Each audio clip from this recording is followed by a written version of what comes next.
The world watched history unfold. For the first time, an American was elected, Pope Leo XIV. La pace sia con tutti voi.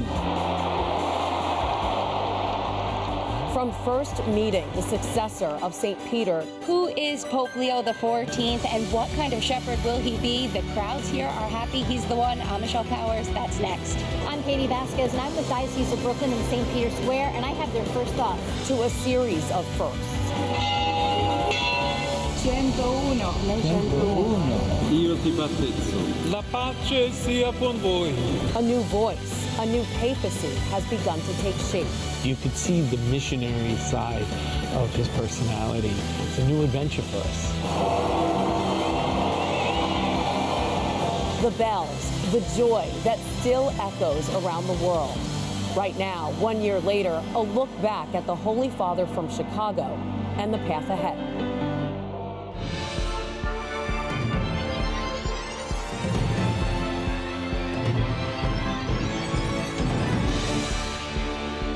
La pace sia con tutti voi. Those words, peace be with you all, setting the tone for an historic papacy, which has included more than 400 appeals for peace. Hi, I'm Christine Persichetti. Welcome to our special celebrating the 267th pontiff. It was 1 year ago, on May 8th, the world was introduced to the first American pope, Pope Leo XIV. From his groundbreaking election to his global outreach, the Holy Father hit the ground running. Buona domenica. It was a year of firsts for the first American pope. From Pope Leo XIV's first Sunday blessing as pontiff to his first ride in the Pope Mobile and his first Vatican address after being elected, where he issued a call for peace in Ukraine and Gaza. In today's dramatic scenario of a third world war being fought piecemeal, as Pope Francis said, I too turn to the world's leaders with an ever-timely appeal. Never again war. Less than 2 months later, on July 9th, the Holy Father sat down with Ukraine's President Volodymyr Zelensky at his summer home, Castel Gandolfo. And in August, Pope Leo called for a day of prayer. The Pope has also met with leaders of other countries in turmoil. In September, he held a meeting with the President of Israel about peace in the Middle East. And in January, he welcomed Venezuelan opposition leader Maria Corina Machado at the Vatican, who asked him to intercede for the release of all political prisoners in the country. Pope Leo also brought his message of peace to other countries. His first apostolic journey in November was to Turkey. He went to Iznik, which 1,700 years ago was known as Nicaea, the place where the first ecumenical council ever was held. It was the main reason for his trip, and it's where he emphasized unity. We are all invited to overcome the scandal of the divisions that unfortunately still exist, and to nurture the desire for unity for which the Lord Jesus prayed and gave his life. The Holy Father also went to Lebanon, then in March to Monaco, the world's second smallest independent state where Catholicism is the state religion. His longest journey so far was to Africa, where Pope Leo spent 11 days visiting 4 nations. In Cameroon, he pointed to the youth as the future of the country. Investing in the education, training, and entrepreneurship of young people is therefore a strategic choice for peace. The Holy Father has spent a lot of time with young people since being elected. Here he is at the Jubilee of Youth with a message for the 1 million or so young people gathered in Rome. Dopo aver camminato, pregato e condiviso questi giorni di grazia del Giubileo a voi dedicati, ci ritroviamo ora nella luce della sera che avanza per vegliare insieme, nella certezza che Cristo ci è sempre accanto e cammina con noi. In November, he made a digital appearance at the National Catholic Youth Conference in Indianapolis. What a blessing it is to see so many young Catholics seeking the Lord with sincerity and joy. Among the close to 17,000 young people were a couple dozen from the Diocese of Brooklyn. Pope Leo said that when we worship him, we have to worship with joy, and we have to be active in the church as a way to grow closer to God. The Pope is helping kids grow closer to God. He canonized his first two saints, including St. Carlo Acutis. I santi Pier Giorgio Frassati e Carlo Acutis sono un invito rivolto a tutti noi, soprattutto ai giovani, a non sciupare la vita, ma a orientarla verso l'alto e a farne un capolavoro. Before he was Pope Leo XIV, the world knew him as Cardinal Robert Prevost, an American whose faith was born on the south side of Chicago. And back in his hometown of Dolton, there's plenty of pride about the first American pope. Within 6 months of his election, the pontiff's childhood home was made a historic landmark. The Prevost family lived in the 3-bedroom, 3-bath brick house until 1969. And since his election, it's become a pilgrimage spot for faithful looking to connect with the historic pope. So who was Robert Prevost? What work did he do before his pontificate? We take a closer look at the man behind the mitre.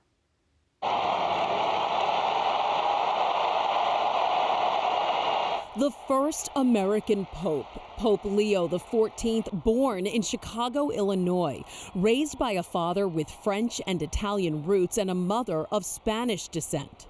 The new Holy Father studied math at Villanova University before he was ordained a priest in 1982. 3 years later, then Father Robert Prevost began missionary work in Peru.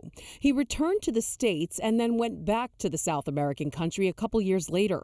Prevost stayed there for more than a decade, even becoming a Peruvian citizen. He served as Bishop of Chiclayo. In January of 2023, Pope Francis appointed Prevost prefect of the Dicastery for Bishops, a powerful position responsible for selecting bishops. 8 months later, in September of 2023, Pope Francis elevated him to the rank of cardinal.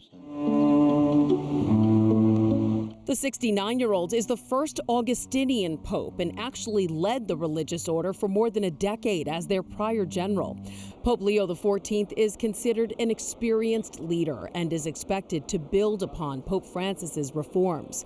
He reportedly shares Pope Francis's vision on the environment, outreach to the poor and migrants, and meeting people where they are.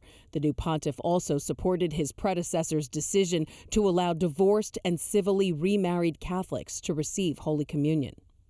The new pope speaks English, Spanish, Italian, French, Portuguese, and can read Latin and German. He's an American, a missionary, and now the 267th Pope of the Catholic Church. While Catholics around the world were still getting to know their new Holy Father, the Diocese of Brooklyn started the celebration.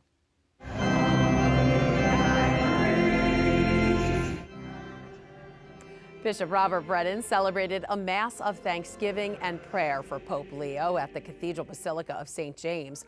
The Brooklyn Shepherd said the new pontiff wants to unify the church, and those in the pews said they were already feeling connected to him despite being thousands of miles away. I think he's making that his principal desire. Love and unity, he said. Love and unity. Even his motto, in the one Christ we are one. He's repeating that over and over again. I'm looking forward to the ways that he's going to do that, because we do need to be drawing closer in unity ourselves. You know, when the Pope isn't from here, you know, it's like, oh, you know who they are, but you don't really have a tie to them. But since the Pope is American and from Chicago, it makes me feel more connected to him. The parishioners there told us his election gave them hope for the future of the church. Speaking of the future of the church, it was just a few months later when young people from the Diocese of Brooklyn got to see the new pope in person, celebrating the Jubilee of Youth with him and thousands of other Catholics their age. Katie Vasquez has that story. Diocese of Brooklyn and Queens! Pilgrims from across the Diocese of Brooklyn spent 9 days in the Eternal City, joining together in prayer and fellowship with more than 1 million other young people. It was very uplifting to see the praise and the worship throughout the streets of Rome, and it's my first time seeing this magnitude. For Amy Vu, walking through the holy doors was an experience she will never forget. it felt like spiritually nurturing, but it also sometimes I felt emotional from it. J.P. Marasegan says his life-changing moment came before the body of Christ, when thousands upon thousands of other Jubilee pilgrims went silent. It is a testament to everyone that says that young people aren't falling in love with Catholicism, to show them that, yes, we are. Being so close to the first American Holy Father was a highlight for many. It was so surreal. It was like, I couldn't believe that I was looking at the Pope. We were like front row to see the Pope. And then we celebrated Mass with the Pope. And that was like maybe a once or twice in a lifetime opportunity. But for Queens parishioner Felicity Morell, she was influenced by her time with Brooklyn Bishop Robert Brennan. Knowing that he was there interacting with not only the other priests, but also all the young people, it was very comforting. Now, these young people hope to share what they have learned with other faithful. I think going to Mass every day and going to adoration that was led by the Pope at the vigil was amazing. And I really did feel like I did strengthen my love for the Eucharist. One of the things that I don't want to dwindle or lose is my faith. So I want to try to really give back to the community in college and work on my faith. That was Katie Vasquez reporting. Now the pilgrims are looking forward to spending more time with their Pope at the 2027 World Youth Day in Seoul, South Korea. Currents News was there when Pope Leo was elected. Coming up next, we look back at the iconic moment last year that changed the future of the Catholic Church. We watched history from the rooftops of Rome, what two Diocese of Brooklyn priests who were also there had to say about Pope Leo XIV's election. Plus, kids from the new Pope's hometown got a little closer to history than most, shaking hands with the first Augustinian Pope.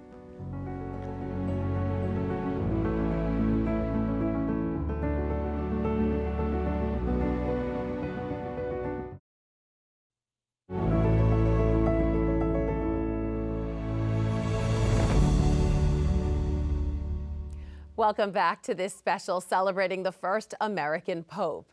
On May 8th at 6:08 p.m. Rome time, the world changed forever. White smoke was rising from the Sistine Chapel, the 133 cardinals inside having made their choice for the next leader of the Roman Catholic Church.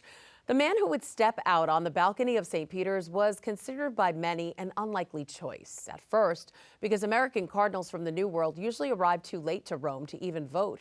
Then, because many thought the U.S. was considered too powerful in the world to also put a man on the throne of St. Peter.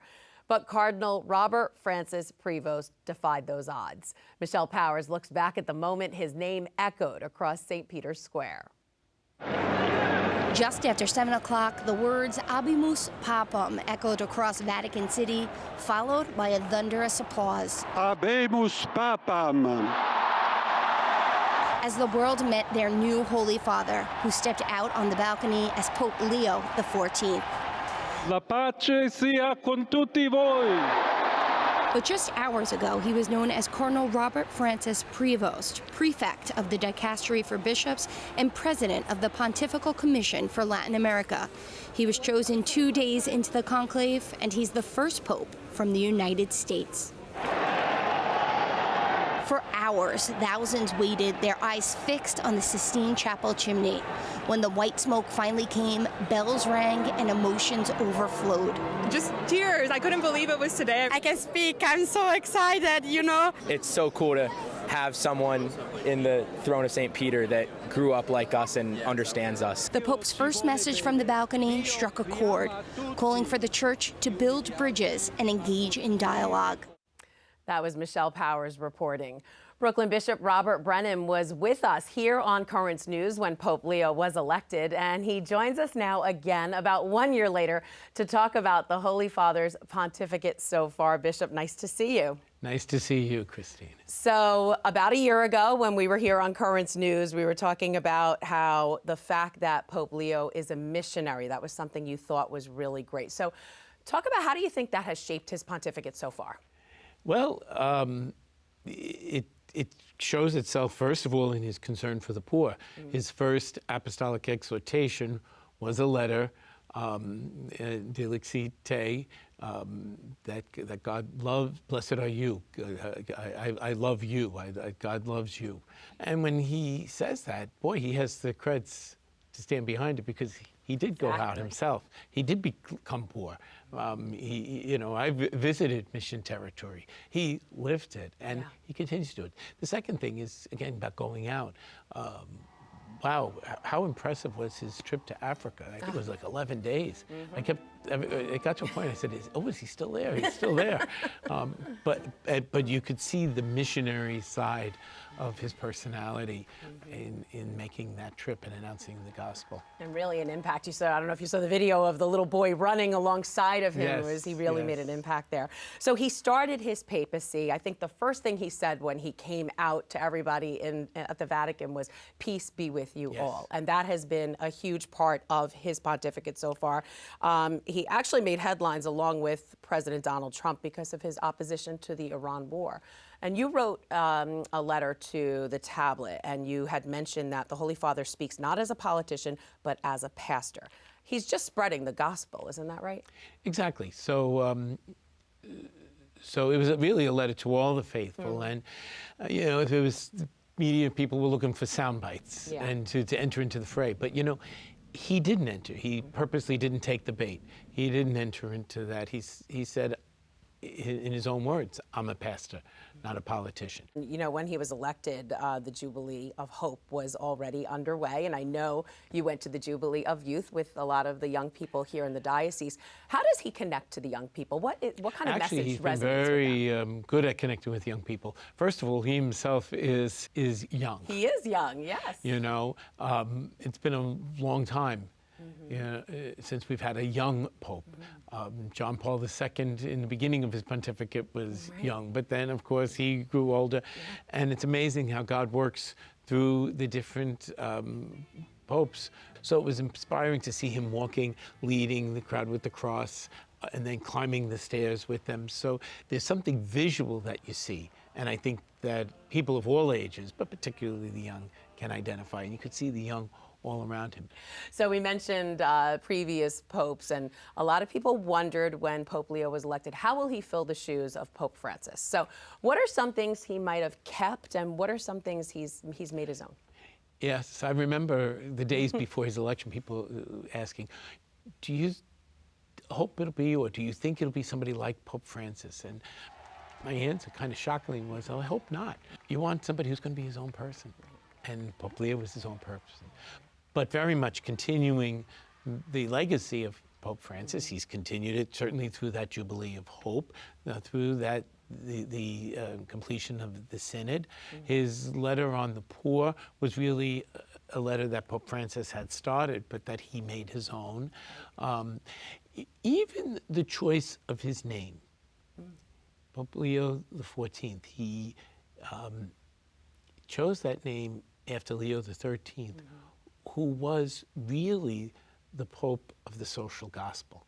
What are your hopes as far as his leadership as he continues this pontificate and shapes the church in the future?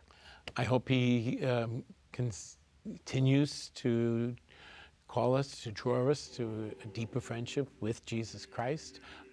I'm hoping that he'll come to the United States at some point. We're looking forward to that. The signs are that may happen. That may happen, not immediately, but he is showing an interest in making a pastoral visit here. And maybe to New York. And maybe, well, wouldn't that be great? I'm looking forward to World Youth Day next year in Korea.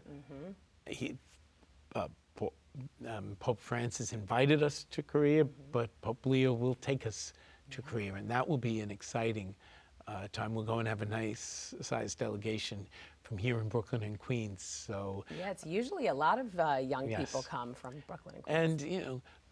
And Korea it's a new adventure for us. Sure. It's a new adventure, and I think that's very attractive to a lot of us. Oh, really exciting. Bishop Robert Brennan, thank you so much for being here today. Thank you. All right.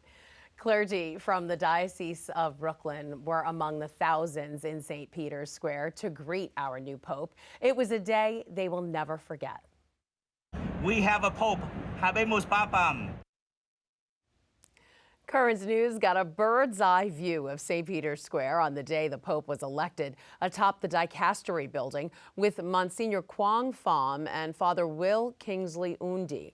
They were excited that Pope Leo XIV was elected on the second day of the conclave, which they say means there was great unity among the cardinals, which is great for the Church. Christ is our true shepherd, and the Pope is his visible presence here, and with the presence of the Pope, we have the reassurance that Christ indeed has never left his church unattended for, uncared for. He's the one who helped us to fulfill our mission as Christians and as a priest working here in the Holy See. I can tell you it's definitely great news to know I have a new boss.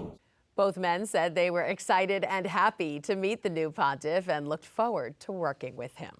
We have more on the first American Pope, so stay right there. A Long Island teen's graduation trip to Rome turned into a moment he'll never forget when he came face to face with the Pope. Plus, a class reunion at the Vatican and a selfie 50 years in the making.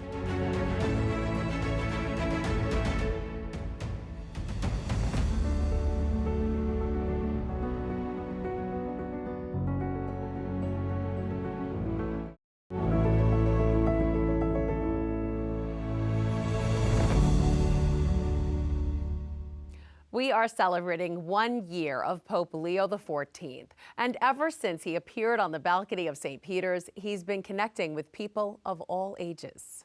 You need to be humble. Who would you vote for? Be a pope of the people. Time for our conclave to begin. That includes kids from the Holy Father's hometown. Students from Our Lady of Mount Carmel Academy in Chicago held a mock conclave while the real cardinals were voting in Rome, turning their school into the Sistine Chapel and donning the iconic red hats of the cardinals. To learn more about the entire process, they cast their ballots for young Augie Wilk as their successor of St. Peter, and the fifth grader took the name Pope Augustine. But they were even more excited about their experience when they heard about Pope Leo. The 20-kid cardinals even got to meet the Holy Father a few months later. The first American Pope greeted them after his general audience, and Pope Augustine got to shake hands with the first Augustinian Pope.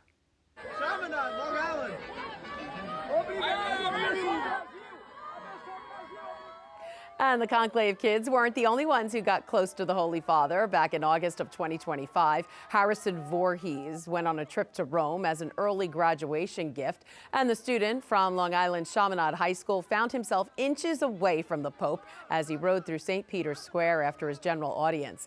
He called out to the Holy Father, repping his school pride, and got himself a thumbs up. Since it was posted, the video has gained over 5,000 views. The Pope also got to connect with his former classmates. The Holy Father caught up with 10 of his former 8th grade classmates from St. Mary of the Assumption School in South Chicago. They shared some laughs and memories after his March 18th general audience. The group also gave the first American Pope a picture of their 1969 class and posed with him for an updated group shot more than 50 years later. How great is that? And that is this special edition of Currents News. I'm Christine Persichetti. Thank you for joining us because we are putting your faith in the news. Before we go, a look at one of the most important times in Pope Leo's brief pontificate, his first Holy Week and Easter services. Hope to see you again next time.